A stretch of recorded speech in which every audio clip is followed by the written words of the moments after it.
Welcome back to espresso. अब कुछ health के हवाले से एंड वी हैप्पी कि हम मुख्तलिफ ऐसे टॉपिक्स पे बात करते हैं जो कि पब्लिक अवेयरनेस के होते हैं।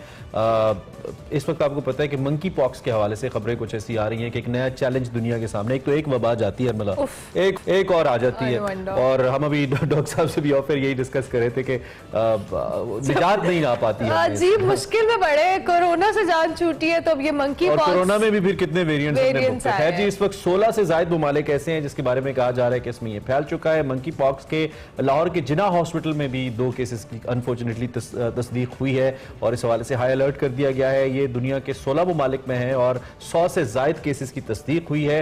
कहा जाता है कि 10 में से 1 शख्स सर्वाइव नहीं कर पाता। अलामात के अंदर बुखार है, सर दर्द है, सूजन है, कमर में दर्द है, पट्टों में दर्द है। आई थिंक वही टिपिकल सिम्टम्स हैं जो एक आम इन्फेक्शन की सूरत में होती हैं, और बुखार जो है वो आता जाता रहता है और जिस्म पर दाने उभर सकते हैं, जो कि अक्सर चेहरे से शुरू होते हैं और फिर जिस्म के दूसरे हिस्सों पर आमतौर पर हाथों की हथेलियों और पाँव के तलवों तक फैल जाते हैं। और बीमारी बंदरों से लगती है जो एक इंसान से दूसरे इंसान में भी मुंतकिल हो सकती है, और इसलिए अफ्रीका वगैरह में ज्यादा है। पाकिस्तान को इस हवाले से क्या एहतियात करनी चाहिए और इस पर हमने बात करनी है। हमारे साथ डॉक्टर फैसल महमूद मौजूद हैं, माहिर वबाई इमराज हैं। डॉक्टर साहब बहुत शुक्रिया, thank you very much. Doctor साहब ये जो पाकिस्तान में 2 केसेस अनफॉर्चुनेटली रिपोर्ट हुए, सबसे पहले तो हम चाहेंगे मंकी पॉक्स है क्या, ये थोड़ा सा आप हमारे देखने वालों को एक्सप्लेन कर दें। क्या ये उतना ही खतरनाक है जितना हम कोविड को कंसिडर कर रहे थे? क्या इस हवाले से आप हमें बता सकते हैं?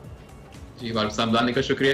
तो एक्चुअली पहले एक जल्दी से वजाहत कर दूं कि पाकिस्तान में कोई केसेस अभी डिटेक्ट नहीं हुए हैं। एक्चुअली जो कल केसेस की जो स्क्रीन शेयर पे वो ये सोशल मीडिया पे आ रहा था, ये सॉरा की अफवाह थी। एंड एटलीस्ट लाहौर में जो केस था वो मंकी पॉक्स नहीं, वो एक दूसरा वायरस का इन्फेक्शन था। वो पुरानी तस्वीरें थी और वो पेशेंट तो बेहतर होकर घर भी चला गया। चलेंगे तो अल्लाह का शुक्र है। थैंक्स टू सोशल मीडिया, कुछ भी आ जाता है इसके ऊपर। डॉक्टर साहब थैंक यू बताने के लिए। चलें, और ये जो बीमारी है ये एक्चुअली अमूमन तो जानवरों से इंसानों में फैलती है। ये अफ्रीका में कॉमन है, मगर जो इंटरेस्टिंग बात है जिस वजह से लोग आई गेस परेशान है कि इतने सारे केसेस एकदम से पूरी दुनिया में बगैर किसी जानवर के कांटेक्ट में के या अफ्रीका के कांटेक्ट से जो आ रहे हैं, उस वक्त से हम थोड़े से परेशान है कि इतने सारे केसेस क्यों आ रहे हैं। अच्छा, अब जो ही कोई ऐसी वबा आती है तो हम इतने कम से कम मैच्योर हो गए हैं कि वी ऑलवेज वैक्सीन, और हम ये सोचते हैं कि क्या इसका कोई तदारुक भी होगा।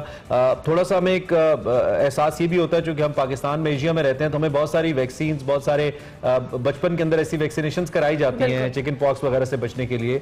तो क्या हमारी इम्यूनिटी इतनी है बीइंग नेशन डॉक्टर साहब कि हम इसको सर्वाइव कर पाए इनकेस खुदा ना खास्ता अगर ये आ जाए? क्या आपको लगता है कि नहीं, कोई क्रिटिकल सिचुएशन भी हो सकती है?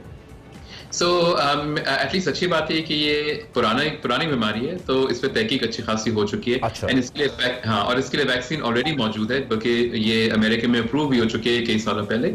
और ये वही वैक्सीन है जो कि स्मॉल पॉक्स के लिए इस्तेमाल की जाती थी। अच्छा। क्योंकि ये स्मॉल पॉक्स का रिश्तेदार है ये वाला वायरस। अलबत्ता ये जरूर है कि जो वैक्सीन हमको बचपन में यहाँ मिलती हैं वो हमको प्रोटेक्ट नहीं करेंगी इसके खिलाफ, इस पर्टिकुलर वायरस के खिलाफ। और डॉक्टर साहब, इसका जब कोविड का आउटब्रेक हो रहा था तो हम इसके लिए तो स्क्रीनिंग वगैरह कर रहे थे, जो बाहर से खास तौर पे लोग आ रहे थे, तो इसके लिए प्रिकॉशंस क्या है अभी तक? अगर अल्हम्दुलिल्लाह नहीं है यहाँ पे तो कैसे बचें, क्या करें?